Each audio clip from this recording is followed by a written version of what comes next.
amis, bienvenue pour une nouvelle vidéo des dingues de jeu. Ça faisait longtemps qu'on n'avait pas posté, je suis très content de vous retrouver. Beaucoup de travail, beaucoup de déplacements, j'étais pas là mais me voilà de retour et ça fait plaisir de vous retrouver les amis. Aujourd'hui on va parler de ce qui se passe dans l'atelier des dingues de jeu et on va parler décor.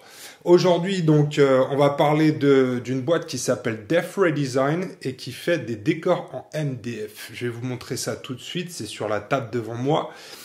Et Death Ray Design, c'est une marque que j'ai découvert sur les vidéos de H de Guerrilla Miniature Wargame. Guerrilla Miniature Gaming, un truc comme ça, ouais. Enfin, la chaîne de H, GMG. Et dans ces parties de Necromunda Underhive, il y avait ces fameux décors que je trouvais extraordinaires. Je trouve que ça apporte une toute autre dimension au jeu.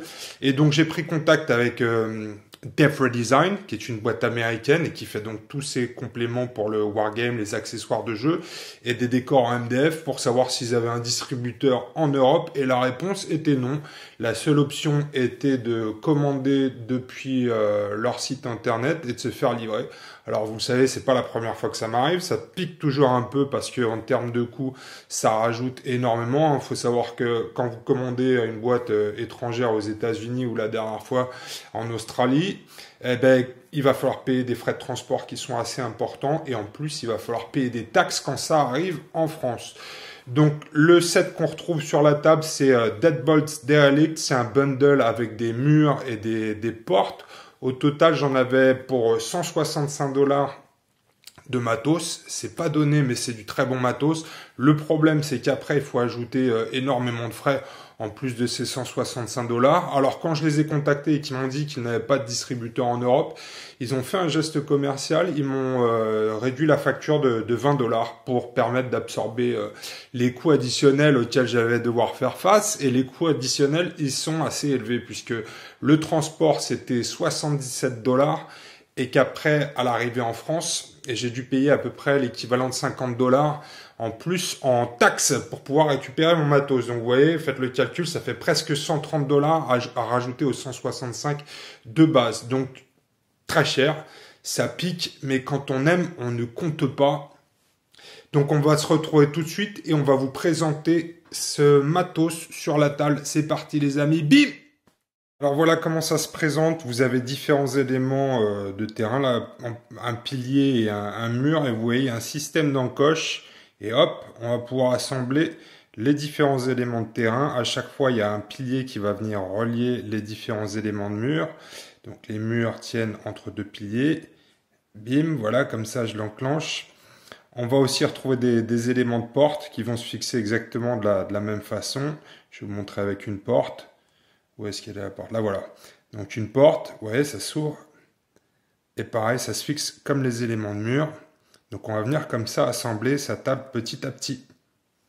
Alors vous le voyez, c'est un produit qui a été développé pour être utilisé avec les plaques de Necromunda Underhive. Ça peut s'utiliser aussi sur un tapis classique, il n'y a pas de problème. Mais là, en l'occurrence, sur du Necromunda Underhive, ça se passe parfaitement bien. Et vous allez voir une table complète comme ça de 3 dalles sur 3 dalles, 9 dalles, ça s'installe en moins de 5 minutes.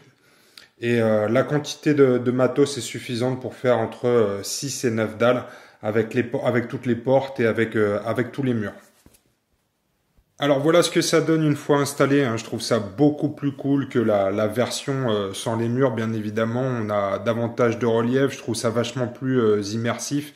C'est vrai que ce qui faisait bizarre quand on jouait avec les dalles, c'était finalement de n'avoir en relief que les portes, qui une fois qu'elles étaient ouvertes, disparaissaient. Donc là, vous avez vraiment du super matos.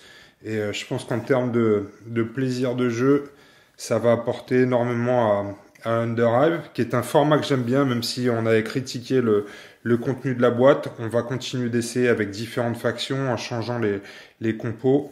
Parce que c'est un format qu'on aime beaucoup, nous, chez les dingues de jeu. Ça peut se jouer sur des petites tables. Il y a une mise en place qui est assez rapide. C'est pas trop compliqué à filmer.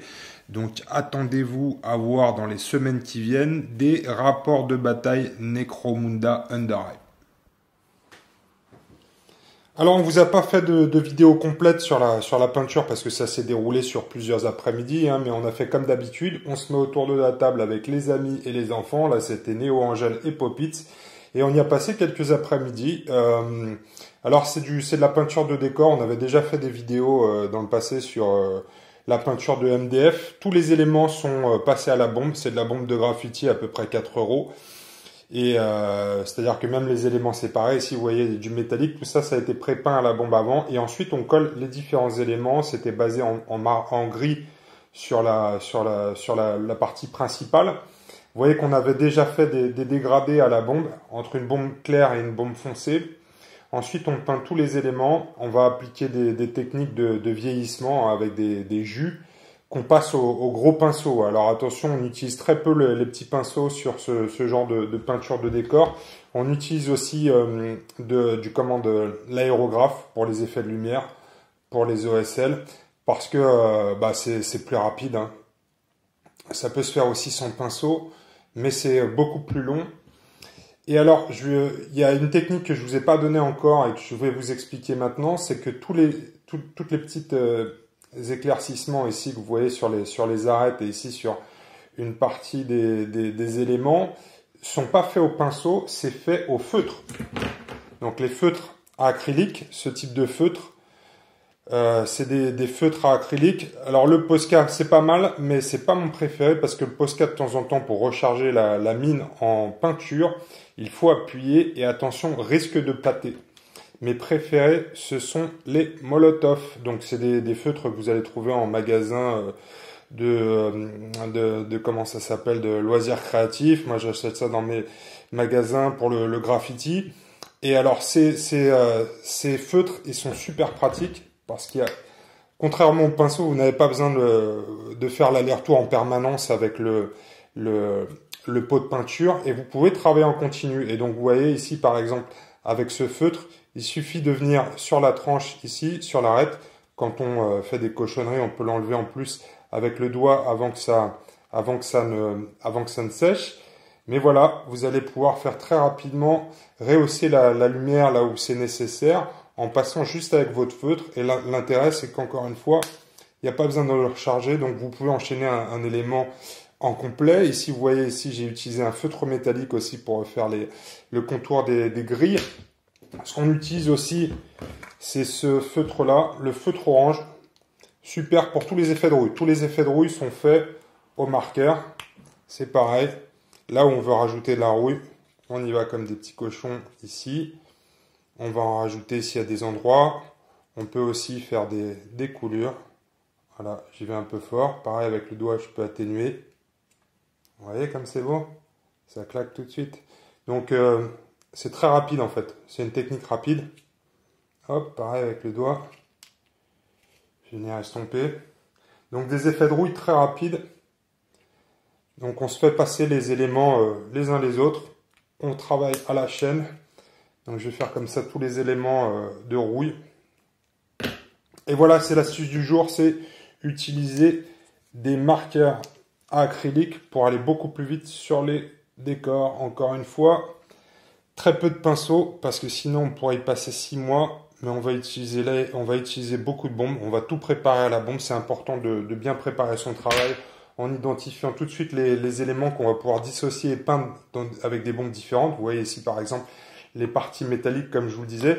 Tous les petits rivets aussi, ça peut paraître un peu long, mais c'est fait au marqueur. Ça va assez vite et puis quand on déborde, on fait un petit coup de vieillissement à côté et ça passe très bien. Donc voilà pour cette gamme de décors et pour l'astuce du jour. On va maintenant pouvoir se retrouver entre amis autour de la table pour faire des parties. Voilà les amis, c'est magnifique, c'est Death Ray Design, Dead Balls Derelict et beaucoup de plaisir à monter, c'est facile à faire. Le rendu, vous l'avez vu sur la table, il est, moi je trouve extraordinaire. Donc on va se retrouver très bientôt sur les dingues de jeu avec ces éléments de décor en action. Dessus, on va pouvoir faire du Necromunda. Et d'ailleurs, on va se faire une belle campagne avec Popitz, Néo et Angèle pendant les vacances de Noël. On va pouvoir jouer aussi on va pouvoir faire du kill team, on va pouvoir faire du Eden. Donc on est comme d'habitude super excité à l'idée de jouer sur cette magnifique table et on vous tiendra au courant et on espère vous faire des rapports de bataille dessus très bientôt. Salut les amis, à bientôt sur les dingues de jeu.